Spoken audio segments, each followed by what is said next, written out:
Сәлеметсіздер ме, құрметті білім алушылар. Сіздермен бірге Арыс қаласындағы номер 17 колледждің құрылыс шебері мамандығы бойынша өндірістік оқыту шебері Жопарбекова Алия Жаңабайқызы. Бүгін сіздерге көп қабатты пішіндегі төбеге бірнеше қабаттың бағыттағыш металын орнату тақырыбында бейне сабағымды өткіземін. Сабақтың мақсаты көп қабатты пішіндегі төбеге бірнеше қабаттың бағыттағыш металын орнату түрлері мен әдістерін таныстыру. Күтілетін нәтиже көп қабатты пішіндегі төбеге бірнеше қабаттың бағыттағыш металын орнату талаптарын меңгеру. Көп қабатты пішіндегі төбеге бірнеше қабаттың металын орнату. Гипсокартон төбесі бұл төбеге суспензиямен, ал қабырғаларында металл профильге бекітілген тор түрінде жасалған металл құрылымнан жасалған қатты құрылым. Қаптау парақтары негізінен құрғақ, өздігінен бұрап тұратын бұрандалармен жиналған торға бекітіледі. Қабырғаға арналған төбенің орналасуы. Төбенің ең төменгі нүктесін есептеңіз. Біз лентаны өлшеп, барлық бұрыштарды өлшеуіміз керек. Негіз ретінде ең аз қашықтықты алып, жоғарғы 7 сантиметрден шегініп, маркермен белгілеңіз. Екінші қадам, басқа бұрыштарда белгілеу. Біз лазер деңгейін аламыз. Және біз қалған 3 бұрышқа біркелкі сызықтан өтіп, оны белгілейміз. Үшінші қадам, қабырғаға сызық сызыңыз. Біз шегеге балғамен, екінші белгіге балғамен салыңыз. Олардың арасына маскировка сымын тартыңыз. Содан кейін біз оны бүйірге алып босатамыз. Ал қабырғаға соғып, тегіс із қалдырады. Сызық дайын. Сіз сызғышты және қарындашты қолдана отырып жай ғана сызуға болады. Төртінші қадам, рельстерді орнату. Оларды санауды бастаймыз. Біз 28-27 мм металл профильді бекітеміз және әр 10 сантиметрден қабырғадағы тесіктерді бұрғылаймыз. Біз герметикалық таспаны аламыз. Оны профильге желімдейміз.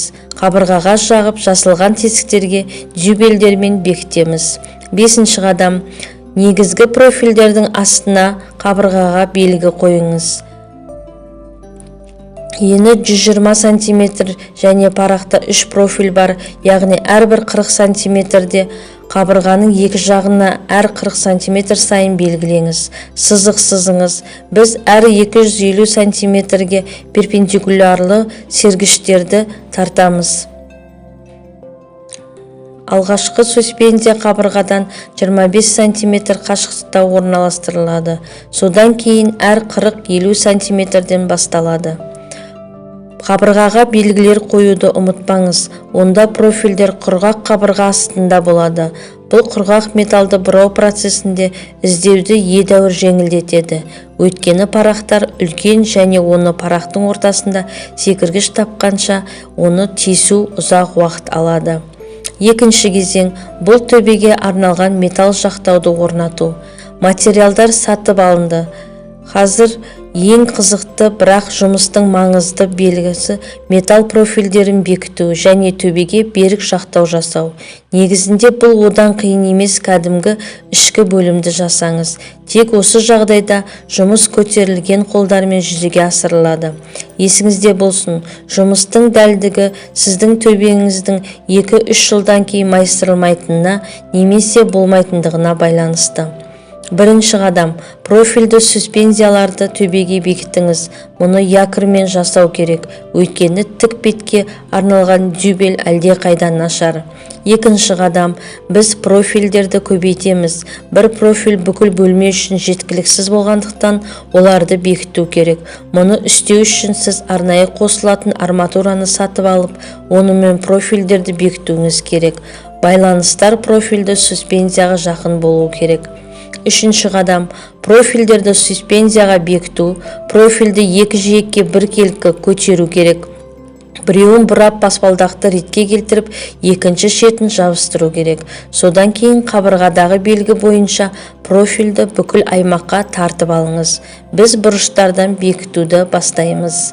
Профильді ешқашан бір немесе екі өздігінен бұрап тұратын бұрандаларсыз қалдырмаңыз. Өйткені ол өте көп және бекіту нүктесін өз салмағымен шығарып немесе жай бүгілуі мүмкін. Төртінші қадам, бұрыштарды бұрап болғаннан кейін профиль деңгейін тексеру керек.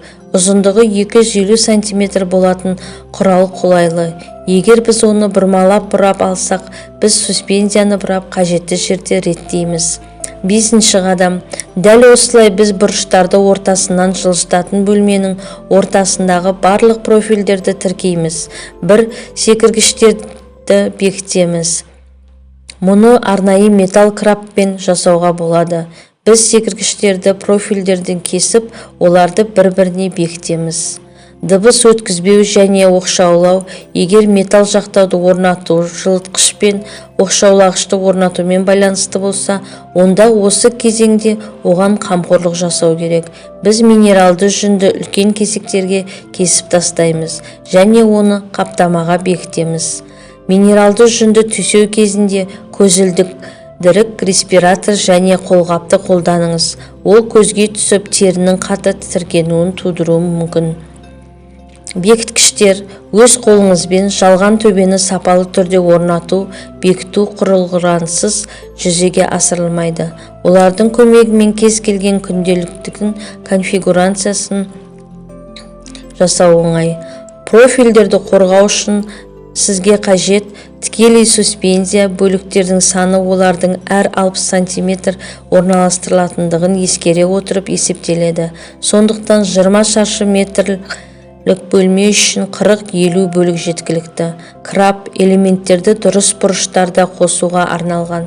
Бөлшектердің саны ұсынылған рамалық қосылыстардың жалпы санына тең болу керек.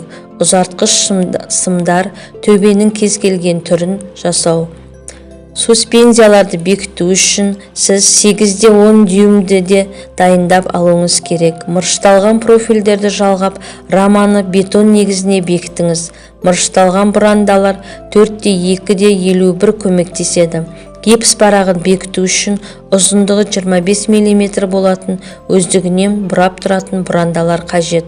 Құрылымды орнату үшін сізге керек ғимарат деңгейі, 2,5 метр ереже, рулетка, жіп, балғамен бұрғылау, бұрауыш немесе электр бұрғысы, қарапайым қарындаш, металлға арналған қайшылар, құрылыс пышағы, металл шеңберімен жабдықталған тартқыш. Қабырғаларды параққа металл жақтауына бекіту принципі өте қарапайым. Олар жақтау деңгейіне көтеріліп, әр 10-15 см бұрандалармен бекітіледі. Гидроналды парақтарды орнату кезінде бірқатар ұсыныстарды орындау қажет. Парақтар буындардың сәйкес келуін қоспағанда бойлық профильдерге параллель орнатылу керек. Сегменттер мен тұтас парақтарды біріктіретін жерлерде кейіннен шұңқырларды салу кезінде пайда болатын жарықтардың алдын алу үшін пышақпен шегіністер жасау керек. Парақтардың барлық буындары қатаң түрде профильдерде орналасуы керек. Көршілес парақтардың арасында әрқашан 1 мм бос орын қалдырыңыз. Бұрандалар парақтың бұрышынан ортаға қарай бұрыла бастайды. Олар қақпақтарды 1 мм параққа түсіріп, дұрыс бұрышпен бұрап бекітеді. Тік төртбұрышты тесіктерді алу үшін тұтқаны пайдалану ыңғайлы. Ал дөңгелек тесіктер үшін арнайы тәжімен жабдықталған электр бұрғысы. Егер диаметрі 80 мм-ден асатын дөңгелек тесік жасау қажет болса, шеңбердің бойымен бірнеше тесік бұрғылап, қалыптасқан шеңбердің ішін сығып алу жеткілікті. Соңғы мәре, жалған төбені орнатқаннан кейін ең шешуші сәт келеді. Құрғақ қабырғаны аяқтау. Төбенің кеңістігінің пайда болуы оны жүзеге асыру сапасына байланысты. Мұнда жұмыстың келесі кезеңдерін бөліп көрсету. Аппараттық бастардың буындары мен іздерін герметизациялау, төбенің бүкіл бетін жабыстыру, арматура үшін тесіктерді төбені су негізіндегі бояумен бояу, арматураны орнату. Назарларыңызға рахмет.